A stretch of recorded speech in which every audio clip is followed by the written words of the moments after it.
Here's how to save your dog's life with CPR. The three things you need to remember are A, B, C. A is for airways, so check that the dog has a clear airway. Check that the neck's extended.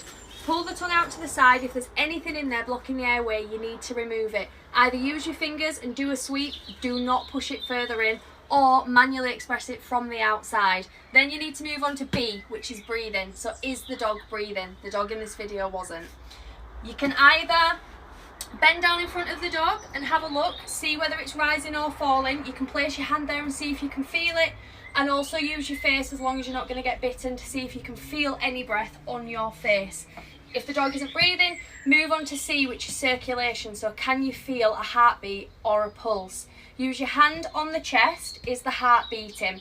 You can then use two fingers on the inside of the back thigh. This is the femoral artery, so see whether or not you can feel it pulsing. I have got another video on that.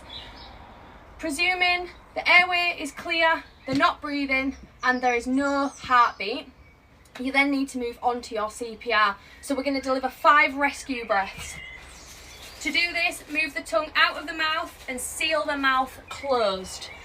On big dogs, seal your mouth completely around its nose. On little dogs, put your mouth completely around its snout.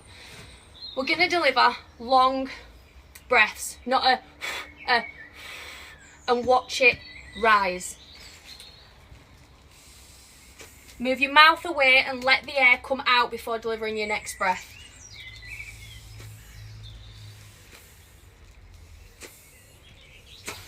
That's the 5 breaths.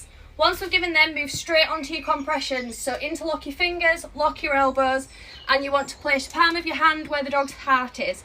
So pull the dog's elbow back, where it lands is where the heart is. Interlock them. You want to compress it 1/3 of their chest depth. So that differs depending on the size of the dog. Do it to staying alive, just like in humans. So here we go.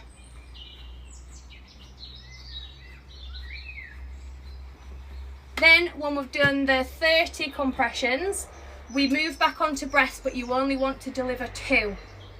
2 breaths, 30 compressions. Keep altering and keep stopping to check whether or not there's a pulse or if the dog is breathing. While you're doing this, you need to be getting the dog to a vet. Phone the vets, let them know that you're on the way, let them know what happened, and they'll be prepared for your arrival. The dog ideally needs to be on a hard surface, and they need to be laid on their right hand side. If the dog's on its left hand side, that's absolutely fine. Any CPR is better than none.